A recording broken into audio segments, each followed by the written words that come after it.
ఇదని చెప్తా ఉన్నా. కేటీఆర్ కేసును ఎట్లా చూస్తారు సార్? ఆయనకి ఇలా హైకోర్టు కూడా తిలకించింది. ఫస్ట్ దోసుకున్నారు, వీళ్ళు దొంగలు, దగులుబాజితనంకి అసలు లిమిట్ లేకుండే వీళ్ళ పాలనలా. మళ్ళా వీళ్ళకేదో ఈయనేదో మంత్రి అన్నట్టు ఇలా అయ్యే ఇంకా ముఖ్యమంత్రి అనుకుంటుండో. నేను అడ్వకేట్లను తీసుకుపోతా. రేపు 23వ తారీఖు కేసీఆర్ పిలిచినట్టున్నారు. 22వ తారీఖు ఆయన గ్లాసు బాటిల్ కూడా తీసుకుపోతాడా? ఫుల్ బాటిల్ గ్లాస్ తీసుకుపోతాడా? Let me finish. అలా వాళ్ళ చెల్లెని పిలిచినప్పుడేమో నేను రాను, మీరే రావాలి, నా ఇంట్లోనే ఇన్వెస్టిగేషన్ చేయాలి. మీరేం చట్టానికి అతిథులా అండి? You are after all. ఇవ్వండి, కేసీఆర్ని ఆయన ఉద్యమం చేసినందుకు ఎంతో కొంత గౌరవించవచ్చు. వీళ్ళిద్దరే బట్టి భ్రష్ట్ అయిపోయాడు ఆయన. అలా పార్టీ నాశనం చేసిన వీళ్ళిద్దరే. అలా వీళ్ళ అహంకారం ఇంకా తగ్గలే. మళ్ళా ఈయన జైలుకి పోతారట, ఆడ ఏంది యోగా చేస్తారట, ఇంకేమో చేసేస్తారట, బయట వచ్చే పాదయాత్ర చేస్తారట, ఈయన ముఖ్యమంత్రి అవుతారట. ఆడ మొన్న మీ చెల్లె నిజామాబాద్కి వస్తే ఆడ సీఎం అని అరిచిండ్రు.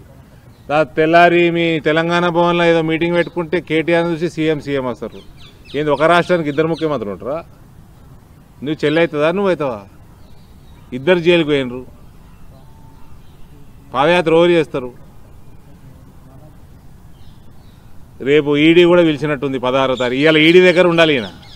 నేను రాను, హైకోర్టులో క్వాష్ పిటిషన్ మీద ఇలా తీర్పు ఉంది, తప్పించుకొని ఎన్ని రోజులు తిరుగుతావు కేటీఆర్? నీకు 2 ఆప్షన్లు ఉన్నాయి.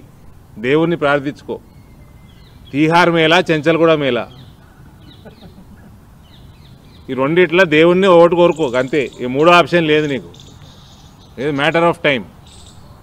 మీ అయ్యకు కూడా గదే గతి పడుతుంది. దోసుకొని గరీబోళ్ళ రక్తమాంసాలు వీల్చుకొని మీరు ఆస్తులు సంపాదించుకున్నారు. ఎక్కడికి పోతారే? అలా ఉసురు తలగదా? డ్యాములు కూలిపోయేటట్టు దిక్కుమాల క్వాలిటీ, 30% కమిషన్లు, మొత్తం లక్షల కోట్ల అప్పులు. తెలంగాణ లక్షల కోట్ల అప్పులకెళ్ళి ఎన్నడు బయటపడాలి?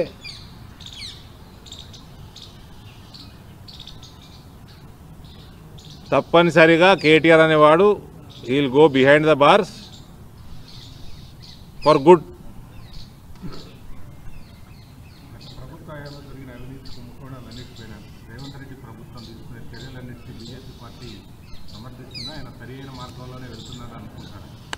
పార్టీలకి సంబంధం లేదండి. ఇది బీజేపీ పార్టీకి ఏం సంబంధం లేదు. ఇది ఇన్వెస్టిగేషన్ ఏజెన్సీస్ కరప్షన్ చేసిండ్రు. దానికి ఒక సిస్టమ్ ఉంటుంది. ఆ సిస్టమ్ ప్రకారం వాళ్ళు పోతారు. నాకున్న అవగాహన బట్టి తొందరగా జైలు కూడా పోతారు.